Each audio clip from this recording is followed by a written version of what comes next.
বল্লমুখা বিতর্কিত বাঁধ পরিদর্শনে বিরোধী দলনেতা জিতেন চৌধুরী এবং সিপিআইএম এক প্রতিনিধি দল বুধবার সকাল 9টায় বল্লমুখা বাঁধ পরিদর্শনে আসেন। বিরোধী দলনেতা রাজ্য প্রশাসন ও সীমান্তরক্ষী বাহিনীর সময় উপযোগী পদক্ষেপ না নেওয়ার জন্য ক্ষোভ প্রকাশ করেন। সমস্যার সমাধানে বিরোধী দলনেতা বিষয়টি নিয়ে রাজ্য সরকার এবং জেলা শাসকের সাথে কথা বলবেন বলেই জানিয়েছেন। এরকম একটা হয়ে গেল, তিনি আমাকে যা বললেন যে না ওইখানে নাকি বাংলাদেশে আগের থেকে নাকি বাঁধ ছিল, তারা শুধু অল্প মাটি ফেলেছে। কিন্তু আপনাদের যে বক্তব্য যা শুনলাম লোকাল পাবলিক, ঘটনা ঠিক তা না।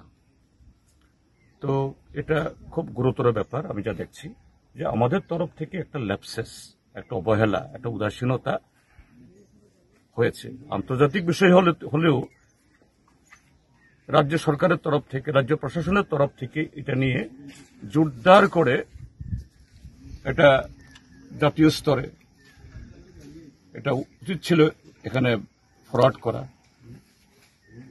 হস্তক্ষেপ করা। আমরা যখন কাঁটাতারের বেড়া নির্মাণ করেছি, একটু 1 ইঞ্চি এদিক সেদিক হয়েছে, বাংলাদেশের তরফ থেকে ওরা গুলি চালাতো। মাসের পর মাস, বছর পর বছর আমরা কাঁটাতারের বেড়া করতে পারিনি, আমাদের বসে আমরা করতে পারিনি। আর এটা এইভাবে হয়ে গেল চোখের সামনে, সত্যি একটা তাজ্জবের ব্যাপার। যাই হোক, আমি এটা নিয়ে রাজ্য সরকারের সাথে কথা বলবো এবং আজকেই ডিএম সাহেব যদি থাকেন, যদিও তিনি শুরু হওয়ার সময় ছিলেন না, এখন যিনি এসছেন ডিএম, মাত্র কদিন আগে জয়েন করেছেন, আমি তার সাথে কথা বলবো, দেখা যাক কি হয়। এবং সেদিকে আপনাদেরকেও বলবো এই ব্যাপারে সোচ্চার হতে হবে, নতুবা আপনাদের দীর্ঘমেয়াদী ক্ষতি হবে। এইভাবে সামনে বর্ষাতে আপনাদের এই সামনে ফসল করতেই পারবেন না। হ্যাঁ, তাই তো এটা আমি তবে প্রাথমিকভাবে যেটা বলছি, আমাদের তরফ থেকে একটা উদাসীনতা, দুর্বলতা, একটা ভুল হয়েছে। এটা বাঞ্ছনীয় ছিল না, এটা দুর্ভাগ্যের। আপনি কি খুঁজছেন বিশুদ্ধ পানীয় জল?